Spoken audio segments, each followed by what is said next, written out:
Hello, my name is Kirioth, and today we're going to do something a little bit different. Last week was Mental Health Awareness Week, and hilariously, I was going to do a video for it, but I had a really weird week, whereby most days I didn't feel great, and the couple of days where I did feel great, I felt so good and so kind of, I guess, happy and energetic that I ended up not recording as many videos as I should have done. I mean, one of the days I felt just completely normal, so to speak, and spent the entire day writing instead, which is not the most productive use of time, but it did mean that that week went by without me making one of the videos that I'd intended to make. So I thought, we'll start this week off, and it can simply just be a couple of days late. And what I wanted to do was just, I guess, talk quickly about the incredibly positive impact that Warhammer 40k specifically has had in terms of pretty much everything. Because one of the things that I kind of attribute my ability to actually function to is, I guess, being forced to go out and do stuff. One of the most typical side effects of things like depression is anxiety, and I've had anxiety for a long time, as long as I've had depression. In fact, my anxiety has been awful at times where I've not left the house for weeks because I don't want to speak to people. And yet, when I was especially a teenager, my anxiety was pretty bad. But of all of the sources of a kind of a way around it, 40k was actually the best thing, which kind of sounds really odd saying it out loud, but that's kind of the truth of it. When I started playing Warhammer 40k, when my friends got me into it, and when I started collecting all the armies that I could put all of my meager earnings towards, I wanted to be part of a larger group. I wanted to see more people. I wanted to play more games. I've spoken quite a few times about the local little gaming club that we had, and if it wasn't for the fact we all shared that hobby, that is something I would never ever have done. If you'd have said to me at the time, just go out and speak to people, the response would have been, oh fuck no, why would I do that? That is ridiculous, that's stupid. Why would I voluntarily leave my house where I don't have to speak to anybody and go out and talk to multiple people? What do you talk about? What am I supposed to say? I'm still, even at like 31, absolutely terrible at meeting people for the first time. I don't know what to say, I don't know how to explain myself. My ability to remember names is catastrophically awful. But Warhammer was like the easiest entry into another group of people. And I think in a way it remains so, because the first time I showed up to that group, the first time I showed up to a room full of strangers and kind of stood there and was like, oh god, maybe this was a mistake, there was already a subject there. There was already something to talk about. We were all there for exactly the same reason, and that provided the easiest way of meeting people and starting conversations and actually talking about things. Because as soon as I started taking out my when I started collecting orcs, nothing was standard, nothing was just out of the box. It was all kit bashed. I mean, hell, there was no battle wagon option back then. It was in the codex, but you had to make your own out of other tanks, which was badass. So when I brought out a Land Raider that had been kit bashed with I think it was a Lehman Russ. I'm pretty sure it was a Lehman Russ with a massive engine that I'd found out of a toy car that was just hanging around in the loft. Immediately, it was like people were asking me about it and asking what I'd done and how I'd done it. And funnily enough, I could talk about that.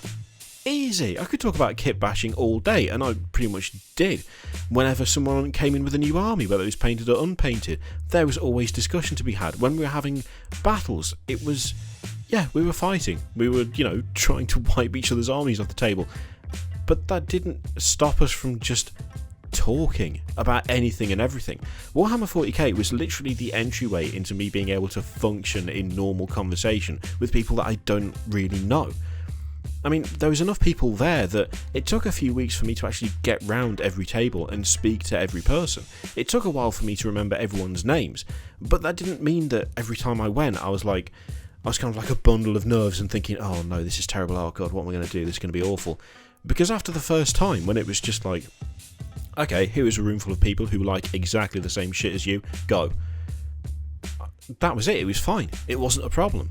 And that literally set me up for being able to cope with other situations whereby I would go in and not really know, where I stood in regards to anybody else, how to talk to people. It quite literally gave me an in to how to, meet people for the first time. Now, that's going to sound crazy. How did you get to the age of like 14, 15 without knowing that? Well, that's exactly what I'd done. And there are plenty of other people who have that exact same issue. When the idea of going outside fills you with like panic, you've kind of got a problem. And I had that problem, and yet being part of this hobby didn't fix it completely, but it led to a massive amount of progress over it. It was crazy how much better I was just in social situations once I started going to this gaming group. And there's a similar kind of thing behind the actual modelling and painting itself. I found that one of the best things I can do if I'm having like just a bad time of it is either putting something together or painting something. Painting is, I think, one of the most kind of relaxed and meditative. That's not a word, is it? What is the word? It's like meditation, but not meditative. No, that I don't think that's a real thing. It's very calming. Actually, being able to just sit and paint something has given me a coping mechanism for when other techniques don't work. It has become a technique in and of itself. It's become something whereby I know I can sit down, I can take a model, and I can go, okay, I'm going to paint this.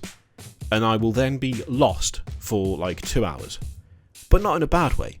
Not lost in negative thought, not lost in dwelling on, previous mistakes, not thinking about death or something god-awful like that, which happens occasionally.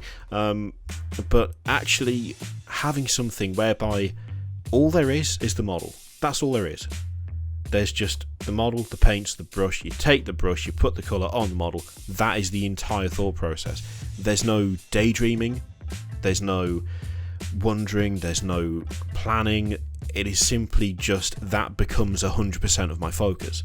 I'll either have music or a podcast on. To be honest, it rarely makes a difference because I tune it out for the most part.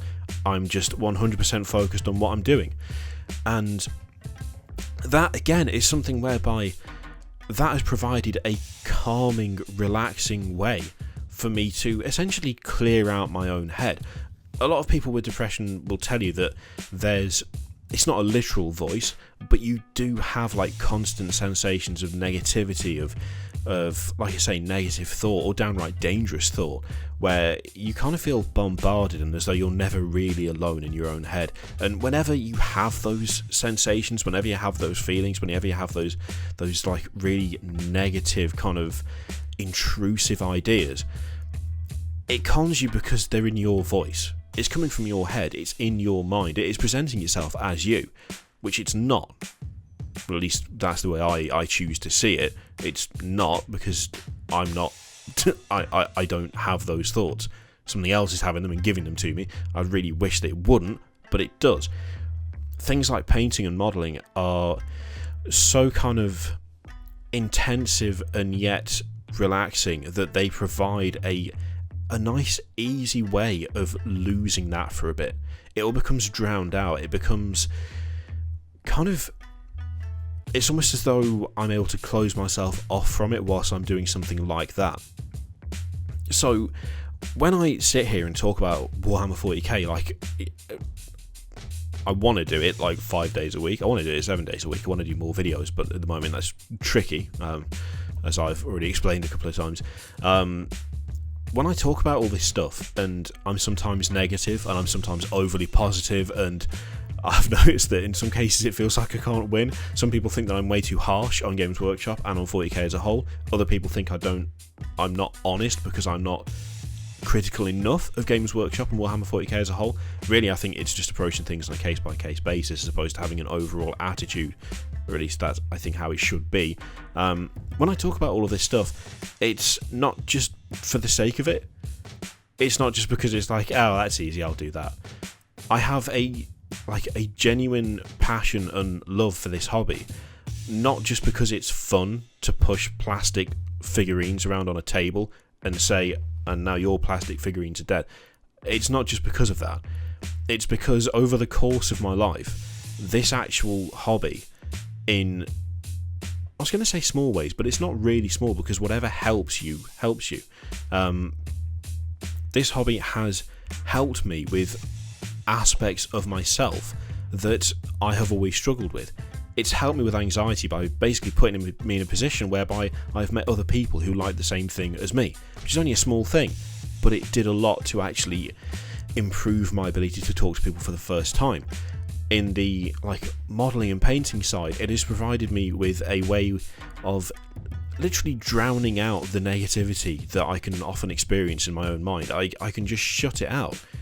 That is almost invaluable to someone who has that kind of problem, to someone who has those kind of thoughts. Having a way to just kick it out for 2 hours it's unbelievably helpful. So when I talk about all this stuff, and when I get so enthusiastic, or I get so negative, or I get so frustrated, it's not just because it's like, oh, I just want to give them money. It's because, like a lot of good hobbies, this has actually had a positive impact on me as a whole. Not just in terms of, a couple of hours enjoyment. It's had a positive impact on me as a person, as opposed to just a positive impact in terms of I enjoyed that for a bit. It's important to me because of those reasons. Not just because it's an awesome universe, not just because it has really cool lore, not just because it has great characters, but because it actually has had that tangible difference. It has improved, I think, who I am capable of being. And you can't really ask for more than that. If a hobby entertains you, that's great. If a hobby actually has that kind of positive impact, it should be celebrated. And that's why I've made this video, because that is genuinely something that Warhammer 40k has helped me with. It's helped me with a couple of things. And I meant to do it last week, but then I didn't. But it's fine because it's out today. Anyway, I'll stop rambling for now. I'd be interested to hear if any of you got similar experiences, whether getting out there and playing games has helped you with something, whether you find painting to be as relaxing and as kind of enjoyable and freeing as it is for me. Let me know in the comments if you have any similar experiences, because I'd be interested to know just how many people have had that same kind of experience. In the meantime, thank you very much for watching. Feel free to click the videos, Patreon, subscribe, all that shit. Click it if you like, don't click if you don't want to. And I will see you for the next one. Toodaloo.